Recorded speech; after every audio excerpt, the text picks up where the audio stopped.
Hello नमस्कार and welcome to curiously education. दोस्तों, I hope you all are doing good. मेरा नाम है Prashant Mavani and you are watching current affairs analysis. ये एक ऐसी सीरीज है जिसमें रेगुलर बेसिस पर हम 5 इंपॉर्टेंट विषयों पर विस्तार से चर्चा करते हैं।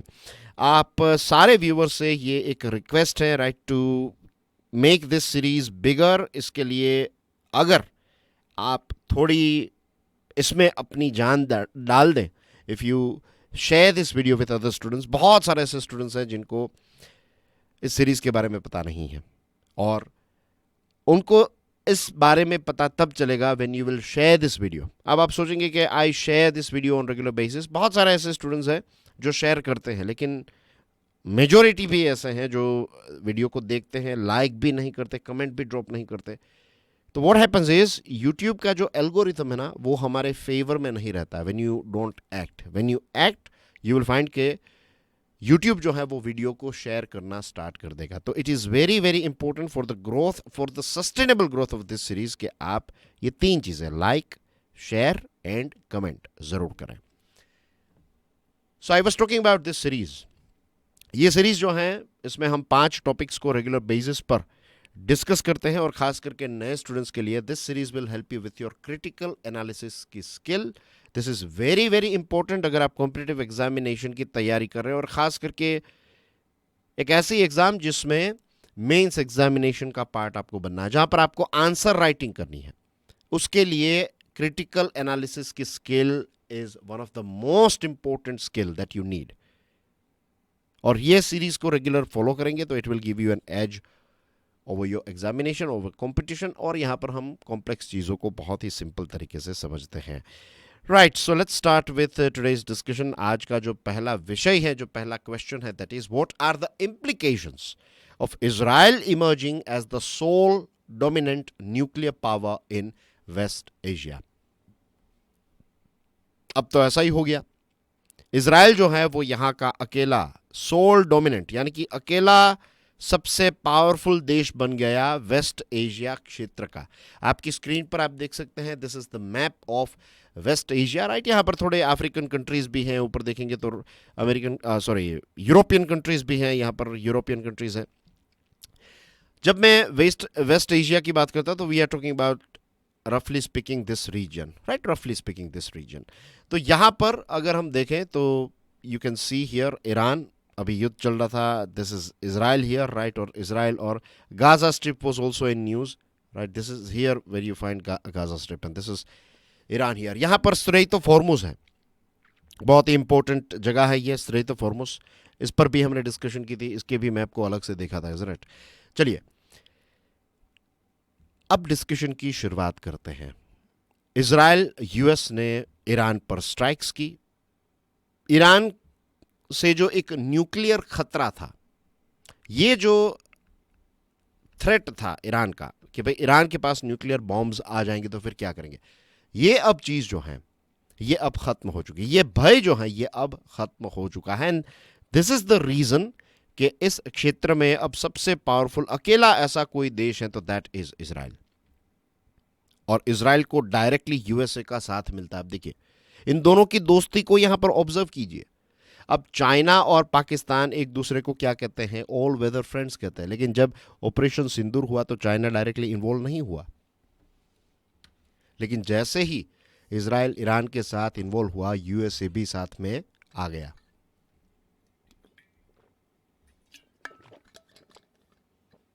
तो इन दोनों की जो जय वीरू की जोड़ी है ये काफी स्ट्रांग है और यूएसए बिल्कुल नहीं चाहता था कि वो इस युद्ध का पार्ट बने। वो डायरेक्टली ईरान के साथ एंगेज होना नहीं चाहता था, लेकिन इजराइल के कहने पर यूएसए जो है वो एंगेज हो गया। So this makes Israel the most powerful country in this particular region. USA के वेस्ट एशिया रीजन में कितने सोल्जर्स है पता है? टोटल 40,000 से ज़्यादा सोल्जर्स जो है वो यूएसए ने यहाँ पर डिप्लॉय किए हैं। इसराइल में भी हैं, कतर में तो कतार जो है वहाँ पर तो उनका एक बहुत बड़ा बेस है यूएसए के, बहुत बड़ा ट्रूप या फिर वहाँ पर मिलिट्री बेस जो है वो सबसे बड़ा इस क्षेत्र में कतार में है। और जो कतार वाला ये उनका जो बेस है, ये तो इतना बड़ा है कि और इतना पावरफुल बेस है कि यहाँ से, ये कतार वाला जो बेस है वहाँ से अफगानिस्तान और इन सारी चीज़ों तक चीज़ें पहुँचाई जाती हैं।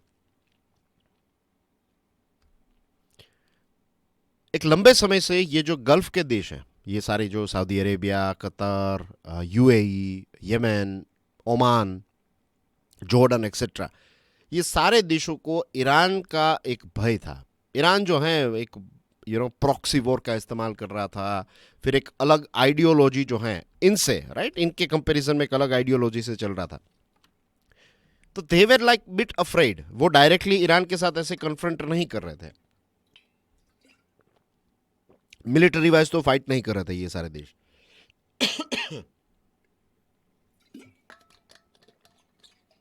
लेकिन अब इसराइल ने फाइट कर ली और इसराइल ने कहीं ना कहीं ये सीज फायर भी हो गया, तो अब ईरान जो है उसको यूएसए और इसराइल ने मिलकर यहाँ पर कंट्रोल में ले लिया है, ऐसा आप कह सकते हैं। आई एम नॉट सेइंग कि ये युद्ध जो है वो खत्म हो जाएगा, आई एम नॉट सेइंग कि ये फाइट जो है वो खत्म हो जाएगी, ये दुश्मनी जो है वो खत्म हो जाएगी, लेकिन अभी ईरान का वक्त जो है वो सही नहीं चल रहा है। तो जो एक एक एक जो भय था, खास करके सऊदी अरेबिया और उनकी जो टीम है, उनको जो ईरान का भय था वो कहीं ना कहीं अब चला गया है। लेकिन एक चीज उनको यहां पर माननी पड़ेगी कि अब यहां पर एक बब्बर शेर है, and that is Israel. Iran ने रिटेलिएट भी किया। ईरान ने कतार में जो यूएसए का बेस है, इसका नाम है अल उदैद, ये कोई परफ्यूम का नाम नहीं है, जगह का नाम है। कतार में जो बेस है अल उदैद, तो ये अल उदैद बेस पर मिसाइल्स लॉन्च की ईरान ने। नाउ द थिंग इज, कुछ चीजें यहां पर मैं ऐड कर रहा हूं, राइट, जैसे मैं आपको ये सारे पॉइंट्स मेरे सामने स्क्रीन में आ रहे हैं, तो कुछ कुछ कुछ ऐसी चीजें मेरे दिमाग में पॉपअप हो रही है। जैसे ये जो ऑयल का ग्रुप है, ओपेक, राइट, तो इसमें से कतर निकल गया था। ये इसलिए निकला था क्योंकि सऊदी अरेबिया और बाकी देश जो हैं, दे वर नॉट हैप्पी विद कतार having good relations with Iran. और ईरान जो है, बाकी के अगर आप देखेंगे, देखिए अगर आपको इसका डिवीजन करना है तो कैसे करते हैं जनरली, सुन्नी और शिया, राइट। ऊपर ऊपर से अगर आप देखें तो बहुत इजीली आप यहां पर आपको शिया सुन्नी की फाइट ही नजर आती है कि सऊदी अरेबिया और वो सारे देश सुन्नी कंट्रीज हैं और ईरान जो है ये शिया कंट्री। और फिर बाद में यमन में देखेंगे, सीरिया में देखेंगे, उन सारे देशों के इतिहास में जाएंगे, देन यू विल फाइंड कि वहाँ पर ये शिया रेजिम्स हैं जिनको ईरान का एक लंबे समय से सपोर्ट मिला है। इस प्रकार की चीज़ें हैं, right. I am not saying कि सिर्फ religion is the reason, no, ये तो बहुत एक ऊपर लेवल की बात है। ऊपर इन द सेंस कि एक सरफेस लेवल पर ये नजर आता है, लेकिन रियलिटी में तो it is about doing more business, becoming more economically strong, regional influence ज़्यादा हो। तो ये सारी चीज़ें जो हैं they are the real reasons के ये एक डिवीजन देखने को मिला था या फिर मिल रहा है। तो यहाँ पर दोस्तों ये है कि ये जो कतार है वो ईरान के साथ अच्छे रिलेशंस मेंटेन करके चला है। बाकी के जो देश हैं वो कहते थे कि भाई इनके साथ रिलेशन, तो भी कतार कहते थे कि भाई देखिए ये हम सोचेंगे, हम करेंगे। यूएसए का सबसे बड़ा बेस अल उदैद यहाँ पर होने के बावजूद भी कतार जो है वो ईरान के साथ रिलेशंस, अच्छे रिलेशंस जो है वो मेंटेन करके चल रहा था। लेकिन ईरान को इतना पुश किया गया कि ईरान को कतार जो है इसकी सॉवरेनिटी ब्रीच करनी पड़ी, यूएसए के बेस पर अटैक करना पड़ा। इराक में जो बेस है तो वहाँ पर ईरान ने मिसाइल्स लॉन्च की। तो ये सारी चीज़ों की वजह से ये जो रीजनल टेंशन्स है वो और ज़्यादा एस्केलेट हो गए थे। कुछ समय के लिए तो ऐसा लग रहा था कि क्या अब कतार जो है वो भी युद्ध में उतर जाएगा, क्या इराक जो है वो भी युद्ध में उतर जाएगा, लेकिन ऐसा कुछ हुआ नहीं। दैट्स अ गुड थिंग, वरना इस पूरे क्षेत्र और इस क्षेत्र के साथ साथ दुनिया की भी जो स्टेबिलिटी है वो खतरे में आ जाती, क्योंकि स्ट्रेट ऑफ हॉर्मुज की ही बात करें तो दुनिया का 20% जितना ऑयल जो है वो स्ट्रेट ऑफ हॉर्मुज से होकर निकलता है। तो यू कैन इमेजिन कि पूरी दुनिया पर इसकी बहुत ही नेगेटिव इंपैक्ट आती।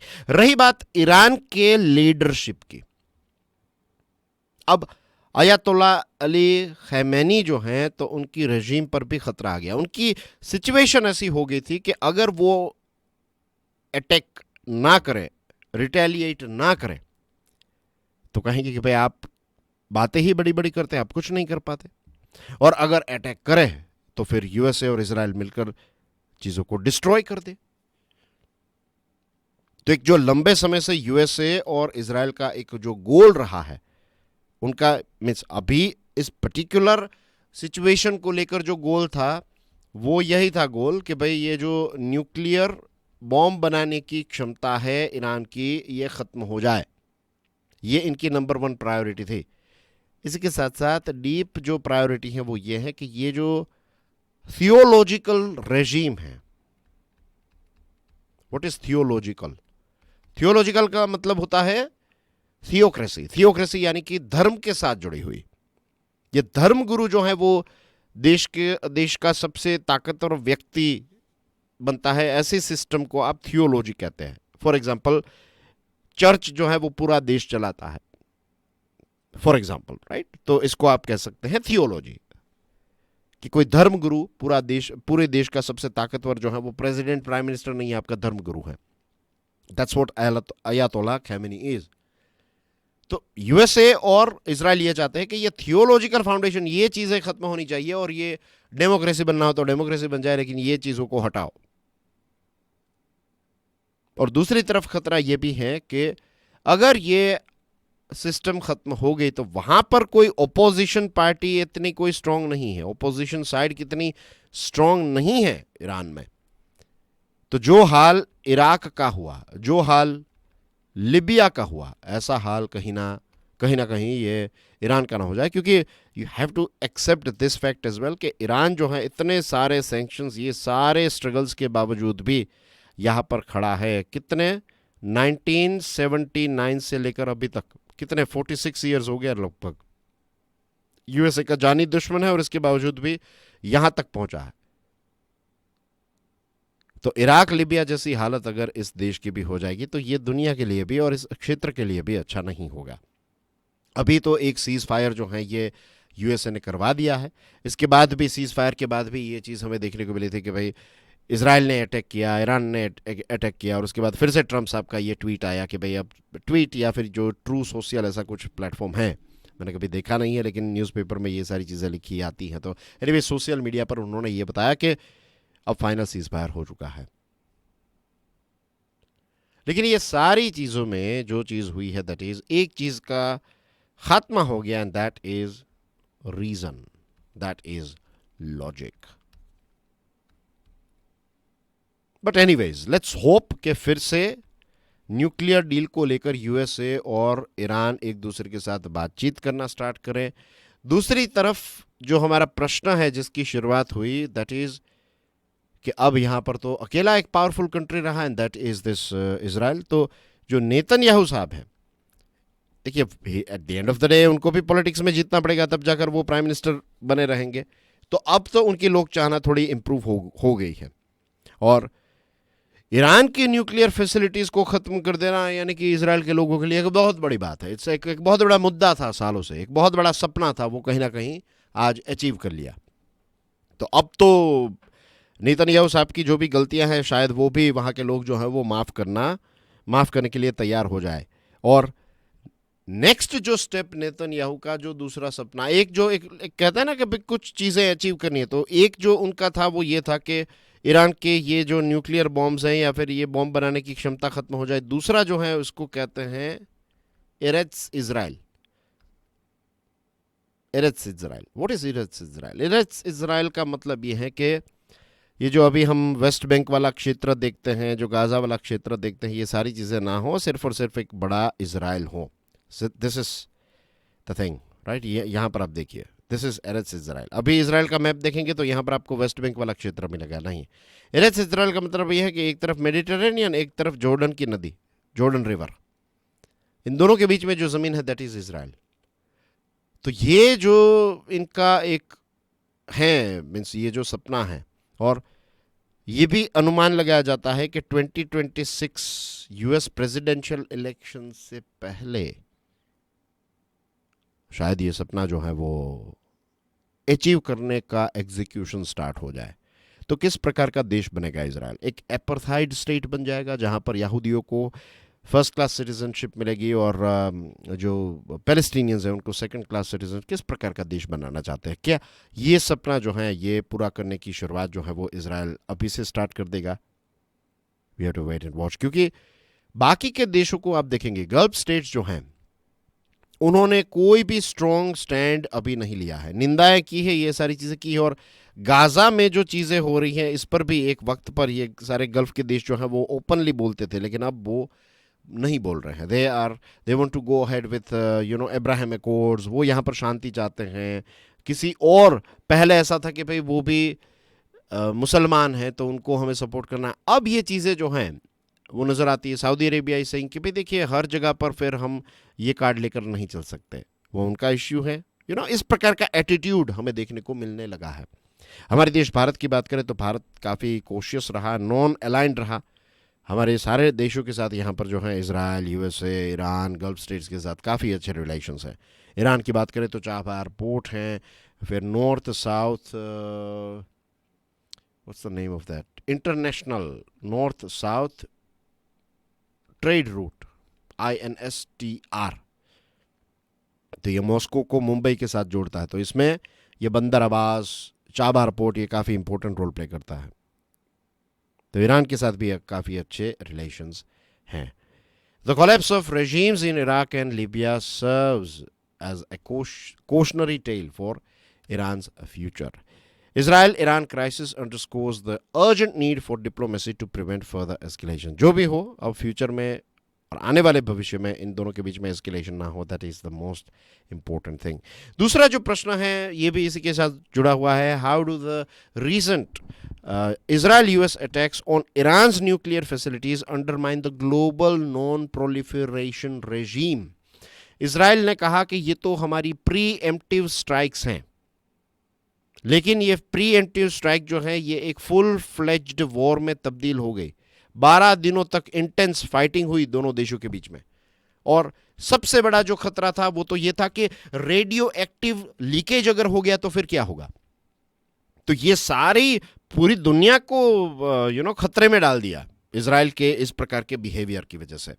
और पूरी दुनिया ये बात भूल गई कि ईरान जो है इसने एनपीटी पर साइन किया है, एक सिग्नेटरी है, मेंबर है NPT, non nuclear non proliferation treaty का।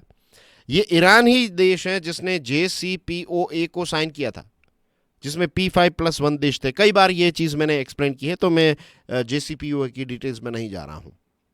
और इट वाज USA जिसने JCPOA को साइन करने के बावजूद भी ट्रंप साहब ने इसको रिजेक्ट कर दिया।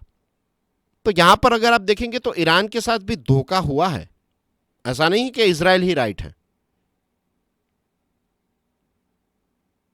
सो दिस आर द मीन्स ये थोड़ी ये चिंता का विषय है, ये जिस प्रकार का जो बिहेवियर। और इजराइल की हिपोक्रेसी भी देखिए इजराइल भारत को सपोर्ट करता है, मुझे कोई ऐसी पर्सनल दुश्मनी नहीं है इजराइल के साथ, लेकिन जो रियलिटी है वो तो हमें डिस्कस करनी चाहिए। इजराइल ने एनपीटी को साइन किया है क्या? नहीं, Israel is not part of NPT. Israel के पास न्यूक्लियर वेपन्स हैं, but it is not part of NPT. तो वो कोई नॉन प्रोलिफरेशन के नॉर्म्स को, रूल्स एंड रेगुलेशंस को फॉलो नहीं करता है। दूसरा देश अगर न्यूक्लियर वेपन्स बनाने के बारे में सोच रहा है तो फिर वो दुश्मन बन जाता है। वो अपने कहते हैं कि भाई ये तो एग्जिस्टेंशियल क्राइसिस आ जाएगी, हम नहीं जी पाएंगे अगर ईरान के पास वेपन्स होंगे तो। और ऊपर से यूएसए खुलेआम सपोर्ट करता है। यूएसए को अगर कोई और देश करता तो वो कहते हैं कि भाई यूएन के चार्टर को फॉलो करो, यूएन के रूल्स एंड रेगुलेशंस को फॉलो करो। लेकिन जब यूएसए को कुछ करना होता है तो फिर वो यूएन के बारे में भी नहीं सोचता है। Escalating nuclear risks reflect a fragile international order threatened by great power competition. International order सिर्फ नाम का रह गया क्या? सिर्फ नाम का रह गया। जिनके पास ताकत है वो कुछ भी कर रहे हैं, कहीं पर भी नए युद्ध स्टार्ट कर रहे हैं। आतंकवादियों में भी ऐसा डिवीजन है कि अच्छा आतंकवादी, बुरा आतंकवादी, your enemy, your terrorist, my terrorist, good terrorism, bad terrorism. और ये न्यूक्लियर डिसआर्मामेंट की जो बात है, राइट, तो अब ईरान को भी ये सोचने की जरूरत है कि यार क्या जेन्युइनली ये न्यूक्लियर वेपन्स की उनको जरूरत है? ये न्यूक्लियर वेपन्स के चक्कर में उन्होंने अपने देश को हमेशा से कंट्रोल में रखा, अपने देश के लोगों के हित को पीछे रखा, न्यूक्लियर वेपन को हमेशा आगे रखा। But we need to keep this thing in mind कि आज के समय में, आज की दुनिया में इस प्रकार के जो रिस्क आए हैं, ये वर्ल्ड वॉर 2 से भी ज्यादा डेंजरस चीज है। तो ये न्यूक्लियर ब्रिंकमैनशिप ना हो, ये जो एरा बन गया है न्यूक्लियर ब्रिंकमैनशिप का, तो इसके लिए we need renewed norms, rules and regulations international level पर और ज़्यादा रिन्यू करने पड़ेंगे, और कमिटेड देशों की रिक्वायरमेंट है। We need more commitment from the global community. The Israel-Iran crisis highlights the urgent need for global cooperation to prevent nuclear confrontations. Moving on to next topic. By the way, आपने observe किया होगा कि I'm not giving you के GS 1 2 3 4 etc. Right, ये आप थोड़ा मैं आप व्हील जो है वो मैंने मोशन में ला दिया है ना। What you need to do, question के हिसाब से आप देखते जाइए कि ये GS 1 2 या फिर मिक्स है, GS 2 और 3 का पार्ट है, 1 और 2 का पार्ट है, 1 और 3 का पार्ट है, 4 का पार्ट है, यू नो। तो ये चीज़ it's a very basic thing. तो टाइम टू टाइम मैं आपको थोड़ी ऐसी एडवाइस देता रहूँगा कहाँ से क्या करना है, थोड़ा एग्जाम्पल भी देता रहूँगा। फिर हमेशा नई नई चीज़ों को ऐड नहीं किया जा सकता, as you can understand, right. तो फिर ये लेक्चर कभी ख़त्म नहीं होगा, एक लिमिटेड टाइम के अंदर डिस्कशन खत्म हो जानी चाहिए, तो वो भी इंपॉर्टेंट है। And the second thing is के थोड़ा थोड़ा आपको भी करना है। साइंस एंड टेक के साथ जुड़ा हुआ बहुत इंपॉर्टेंट विषय है, how does the discovery of allokelping in orcas challenge human perceptions about animal behaviour and intelligence, discuss. Orcas जो हैं ये एलोकैल्पिंग करते हैं। What is allokelping? मैंने भी पहली बार ये शब्द सुना, मैंने फिर डिक्शनरी में जाकर देखा तो ऐसी कोई चीज़ नहीं थी। फिर मैंने थोड़ा इसको गूगल किया, सर्च किया, फिर पता चला कि ओ ये तो एक नया शब्द साइंटिस्ट ने दिया है, एलोकैल्पिंग। फिर मुझे क्लिक हुआ, यस, अगर ये नया शब्द आया है, एक नई चीज़ हुई है, एक नई डिस्कवरी हुई है, तो साइंस एंड टेक का एक बहुत ही इंपॉर्टेंट पार्ट है, और इस पर से डायरेक्टली आपको प्रीलिम्स और मेंस एग्जामिनेशन में भी प्रश्न पूछा जा सकता है। So orcas exhibit allokelping, the first recorded instance of marine mammals using tools for grooming। जैसे हम ग्रूमिंग करते हैं ना, ऐसे बालों को सजाना, या फिर लड़कियां हैं तो थोड़ा मेकअप वेकअप, आजकल तो लड़के भी थोड़ा बहुत मेकअप वेकअप कर लेते हैं, राइट। तो ये जो ग्रूमिंग करते हैं हम, ऐसी चीज़ें ऑर्कास भी करते हैं। ऐसे ऑफकोर्स वो कोई मेबलिन, न्यूयॉर्क या फिर जो भी ब्रांड्स आती हैं तो उनकी कॉस्मेटिक प्रोडक्ट्स को वो इस्तेमाल नहीं करते, लेकिन एक दूसरे को थोड़ा तैयार करने में मदद करते हैं। यस रियली, ये जो है ना, I think it falls under the category of dolphin. ये आई थिंक डॉल्फिन की ही कैटेगरी में आती है ये orcas, as far as I know. Whale की कैटेगरी में नहीं आती है, ऐसा कुछ है, वो डिफरेंस है। वो मुझे अभी एग्जैक्ट मुझे याद नहीं है, ये चीज़ थोड़ा रिफ्रेश करना पड़ेगा। लेकिन ये क्या करते हैं, एक दूसरे को मिलते हैं, जैसे हम मिलते हैं तो क्या है भाई, क्या हालचाल, ऐसे हैंडशेक किया, तो वैसे ही ये लोग भी एक दूसरे के साथ ऐसे टच करते, एक दूसरे को मिलते हैं, और फिर एक दूसरे की स्किन्स जो हैं तो उनको रब करते हैं। तो एलोकैल्पिंग जो it is sort of grooming that they do. और लिटरली एक जो जैसे हम क्या करते हैं, फॉर एग्जांपल ऐसे कंघी लेकर बाल अच्छे किए, राइट, या फिर नहाने के लिए गए तो जो ब्रशेस आते हैं ना अलग अलग, तो उसका इस्तेमाल किया टू स्किन को रब करने के लिए। तो वैसे ये ऐसी चीज़ों को लेकर एक दूसरे को रब करते हैं। दिस इज पहली बार ऐसी चीज़ जो है वो हमें देखने को मिले। तो touch and grooming behaviours in orcas strengthen social bonds, इससे उनका सोशल बॉन्ड अच्छा होता है, उनका स्ट्रेस कम होता है। इस प्रकार की चीज़ें साइंटिस्ट ने ऑब्जर्व की है। तो ये एक हाइपोथेसिस क्रिएट किया है कि टच की वजह से रिलेशंस डेवलप हो रहे हैं, उनके स्ट्रेस जो है वो डाउन जा रहा है, ये सारी चीज़ें जैसे हम में होता है, right, when we hug each other, when we meet each other, when we laugh with each other, not at each other, laugh with each other. तो ह्यूमन ह्यूब्रिस है ये, राइट। हम सोचते हैं हम सब जानते हैं, इतना जानते हैं, ऐसा नहीं है। हम बहुत सारी चीज़ें नहीं जानते हैं, there are so many things that we don't know. और अभी जो ऑर्कास है तो उनका एक बहुत ही कॉम्प्लेक्स वोकलाइजेशन रहता है, उसको भी स्टडी किया जा रहा है। और ये सारी चीज़ों से एक नई चीज़ सामने आई है कि एआई की मदद लेकर, एआई की बहुत बुरी चीज़ें बताई जाती है, लेकिन एआई की मदद लेकर what we can do is we can understand animal communication, उनका बिहेवियर, क्या लैंग्वेज है उनकी, कैसे वो बात करते हैं, कैसे सिग्नल्स देते हैं, ये सारी चीज़ों को समझने के लिए AI can help us. There are so many things that we don't know. और ये सारी चीज़ें जो हैं ये डिस्कवरीज की वजह से कंजर्वेशन कैसे करना है. इस पृथ्वी में सिर्फ हम थोड़ी हैं. We are sharing this planet with all these living creatures. Corona virus जो है ना, that is also part of this पृथ्वी. भले ही वो हमें पसंद ना हो, लेकिन वो हैं. इट्स लाइक दूसरे जो एनिमल्स हैं उनके लिए तो सबसे बड़ा कोरोना हम ही हैं, इंसान ही है. हमने उनको डिस्ट्रॉय कर दिया है. Moving on to what happened to this thing? Okay, here we go. Number 4. How does the recent Israel-US strike on Iran's nuclear facilities question the effectiveness of nuclear deterrence as a strategy? ये भी एक बहुत ही interesting observation है कि nuclear deterrence चाहिए, हमारे पास nuclear weapons होंगे तो हमें कोई अटैक नहीं करेगा. ये एक बात है ना, हमने यही चीज़ पढ़ी है अभी तक, यही चीज़ समझी है कि न्यूक्लियर वेपन है तो फिर आप पर कोई हिम्मत नहीं. तो क्या हुआ? ऑपरेशन सिंदूर में भारत ने, पाकिस्तान के पास न्यूक्लियर वेपन्स थे तो भी हमने उन पर अटैक कर दिया. अटैक किया ना कि हमने तो फिर जवाब ही दिया था, लेकिन फिर वो किया ना. और हमारे पास न्यूक्लियर, हमने तो आतंकवादियों को चलो टारगेट किया था, फिर उनको पता है कि भारत के पास न्यूक्लियर वेपन्स हैं, उसके बावजूद भी उन्होंने हम पर अटैक किया. तो ये न्यूक्लियर डिटेरेंस जो है, इसको थोड़ा रिकंसीडर करने की जरूरत है. इसको थोड़ी और बहुत ज्यादा हाइप मिल गया है ये न्यूक्लियर डिटेरेंस को.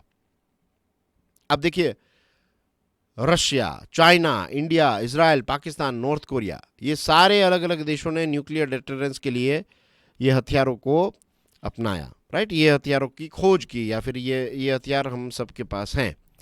लेकिन क्या न्यूक्लियर डिटेरेंस जो हैं ये युद्ध को, मीन्स आप जो इजराइल के पास, राइट, 1991 में इजराइल के पास तो ये थे न्यूक्लियर वेपन्स, उसके बावजूद भी सद्दाम ने इजराइल पर अटैक कर दिया था. सद्दाम हुसैन ने अटैक किया. यूएसए पास न्यूक्लियर वेपन्स है. वियतनाम में क्या हुआ, अफगानिस्तान जो है उसमें क्या हुआ. तो इट्स नॉट कि आपके पास न्यूक्लियर वेपन्स हैं तो आप हमेशा आप ताकतवर ही रहेंगे या फिर आपको कोई कुछ नहीं कर पाएगा. You can do what ever you like. Right, कुछ ऐसी स्टडीज कंडक्ट की गई और पता चला कि 348 डिस्प्यूट्स हुए, और इन डिस्प्यूट्स में ये पता चला कि न्यूक्लियर वेपन्स वाले देशों को इसका कोई ऐसा बड़ा एडवांटेज नहीं मिला है. वियतनाम, इराक, अफगानिस्तान, ये सारे ऐसे युद्ध हैं जहां पर यूएसए हार कर वापस लौटा है. यस, जो कहता है ना यूएसए कभी हार नहीं सकता, यूएसए ऐसा नहीं कहता कि we have lost the war. USA ये कहेगा we have lost the interest. तो ये ऐसी कोई एज नहीं मिलती है अगर आपके पास न्यूक्लियर वेपन्स हैं तो. Iran has paid A heavy price for its nuclear ambition. एक जो था ना कि हमारे पास, इसकी वजह से उन्होंने देखिए अपना इकोनॉमिक पोटेंशियल खो दिया. तो ये करने की 1979 में सऊदी अरेबिया और ईरान जो हैं, इन दोनों की जो जीडीपी की साइज देखेंगे तो इट वाज सेम, इक्वल. आज ईरान की जीडीपी जो है it is 40% compare to Saudi Arabia. तो ये क्यों हुआ? ये इसलिए हुआ क्योंकि न्यूक्लियर वेपन्स के पीछे पड़े थे, इकोनॉमिक पोटेंशियल को पीछे रखा.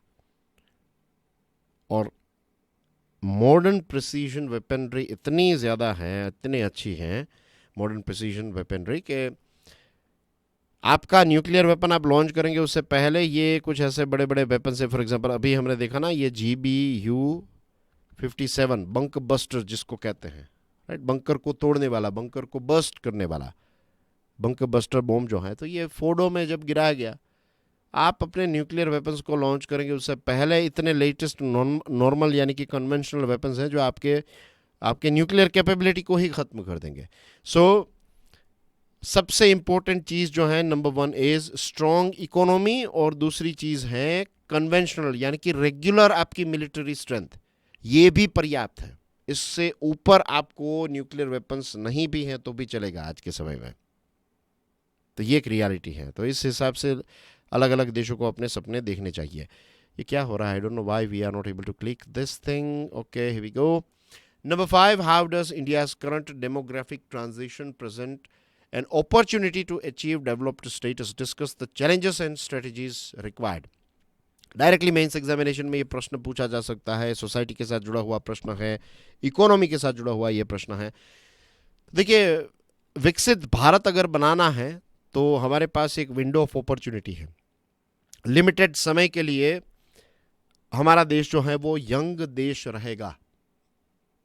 2050 तक हमारा देश जो है तो इसमें वर्किंग पॉपुलेशन जो है वो सबसे ज़्यादा होगी। उसके बाद धीरे धीरे जाए जाए एक बार जो जाए जवानी फिर ना आए, ऐसी सिचुएशन हो जाएगी हमारे देश की। उसके बाद हमारे देश में हम सब जो हैं वो सीनियर सिटीजन्स की कैटेगरी में आ जाएंगे। तो जो ग्रोथ हमें करना है, जो चीज़ें अचीव करनी है, this is the right time.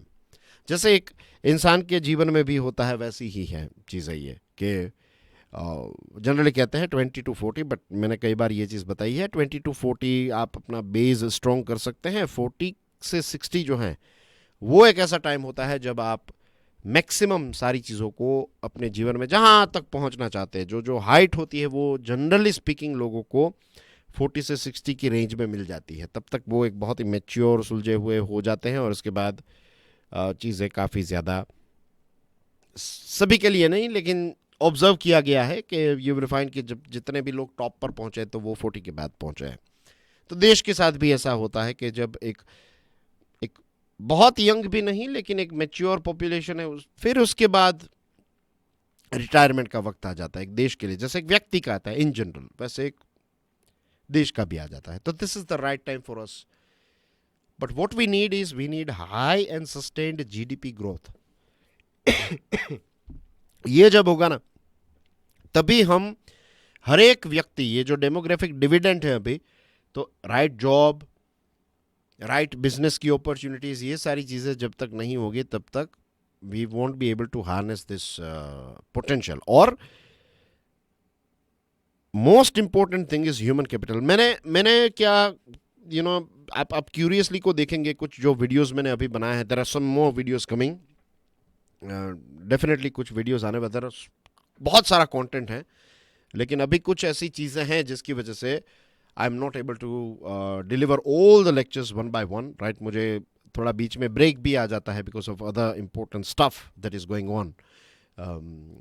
तो इसके लिए ये चीज़ें जो है उसमें, लेकिन there are so many things coming and ये सारी चीज़ें जो है ना, ये जो मैं चीज़ जो कंटेंट मैं क्रिएट कर रहा हूँ या फिर आपके लिए डिलीवर करूँगा, तो उसमें आप ऑब्जर्व करेंगे it is all about self development, personal development. ये इसलिए क्योंकि this is a proven thing and I strongly believe कि ह्यूमन कैपिटल से बड़ी कोई चीज़ नहीं है। खुद पर इन्वेस्टमेंट जो करते हैं ना हम, उसमें जो रिटर्न मिलता है वो किसी दूसरी जगह पर उतना रिटर्न आपको नहीं मिलेगा। सो ह्यूमन कैपिटल क्वालिटी जो है it plays a very very important role in economic growth and structural transformation. Primary education can play a very important role. हमारे यहाँ पर ये बहुत सारी चीज़ें अभी बाकी हैं, राइट। और जो लो टू हाई प्रोडक्टिविटी सेक्टर्स हैं कि पहले आप लेट्स से खेती बाड़ी से फिर थोड़ा उसके ऊपर लो लेवल की मैन्युफैक्चरिंग जॉब, फिर अच्छी मैन्युफैक्चरिंग की जॉब, फिर सर्विस सेक्टर, फिर उसमें भी हाई टेक्स एक्सेट्रा। तो ये ऐसे कुछ रैंक्स बने हुए हैं। पहले क्या था? पहले ऐसा था कि जिसके पास सबसे बड़ी ज़मीन है तो वो सबसे पैसे वाला। अब ऐसा नहीं है। अब आपके पास एक ज़मीन का टुकड़ा नहीं होगा, एक बड़ी ऑफिस होगी या फिर एक छोटी ऑफिस भी हो सकती है। मैंने इंस्टाग्राम का एग्जांपल कई बार दिया है कि 13 लोग अगर 13 लोग अगर बिलियंस ऑफ डॉलर की कंपनी बनाते हैं, कि ये इंस्टाग्राम जब आई थिंक फेसबुक ने जब खरीदा तो बिलियंस ऑफ डॉलर्स का सौदा हुआ था, तो स्टाफ कितना सर? 13 लोगों का स्टाफ था, दैट्स इट। तो अब चीज़ें चेंज हो गई हैं। तो इस हिसाब से we need few people in agriculture and we need good jobs and more jobs in this sectors, ये सर्विस सेक्टर, मैन्युफैक्चरिंग एक्सेट्रा में।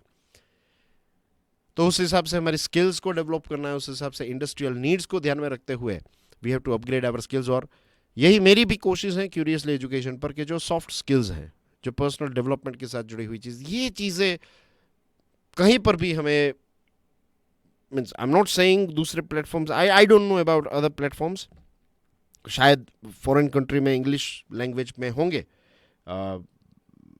ये कुछ ऐसे टॉपिक्स, लेकिन जो टॉपिक्स मैं शेयर करना चाहता हूँ स्टूडेंट्स के साथ, यंग स्टूडेंट्स के साथ, वो ऐसे ही हैं जो उनकी स्किल्स जो हैं, वे सारी स्किल्स जो उनको स्कूल में कॉलेजेस में सिखाई नहीं गई है, वो सारी चीज़ें जो हैं उनको शेयर की जाए। और we need more female work force participation. तो ये कुछ ऐसी चीज़ें हैं जिससे हम डेमोग्राफिक डिविडेंड जो है उसका राइट एडवांटेज, अपॉर्चुनिटी का राइट फ़ायदा उठा सकते हैं। That's everything in today's discussion. Thank you very much. God bless you all. जय हिंद।